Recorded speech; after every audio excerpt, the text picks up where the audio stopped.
இந்த உலகத்தையே சிரிக்க வச்சவரு ஒரு காலத்துல அவரே சிரிக்க முடியாத அளவுக்கு இருந்தாரு. 30 days challenge of Thirukkural story part 11. இன்னைக்கு நான் சொல்ல போற திருக்குறள் என்னன்னா, இனிய உளவாக இன்னாத குரல் கனியிருப்ப காய் கவர்ந்தற்று. யாரை பத்தி பார்க்க போறோம்னா, ரோவன் அட்கின்சன். அவர் யாருன்னா மிஸ்டர் பீம். ரோவன் அட்கின்சன் பிறந்தப்ப அவரால் பேச முடியாது, திக்கி திக்கி பேசுவாரு. அதனால அங்க இருந்து அவங்களுடைய டீச்சர்ஸ்லாம் கொஸ்டின் கேட்கும்போது அவர் ஆன்சர் பண்ண மாட்டாரு.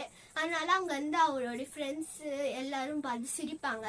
அன்னைக்கு முடிவு பண்ணாரு, நம்ம ஆக்ஷனாலே நம்மளுக்கு நீட் ஆக்ஸ்போர்ட் காலேஜ்ல சேர்ந்து அங்க ஒரு ஸ்டேஜ்ல அவருடைய ஆக்ஷனாலே மற்றவங்களுக்கு புரிய வச்சாரு, சிரிக்க வச்சாரு ஒரு காமெடி பண்ணி. அதனாலதான் அவருக்கு மிஸ்டர் பீம்னே ஒரு பேர் வந்தது. கூட யாருமே இல்ல, ஃப்ரெண்டும் இல்ல, ஃபேமிலியும் இல்ல. அவரு ஒரே ஒரு டெடி தான் வச்சிருந்தாரு, அதான் அவரோட ஃப்ரெண்டு எல்லாமே.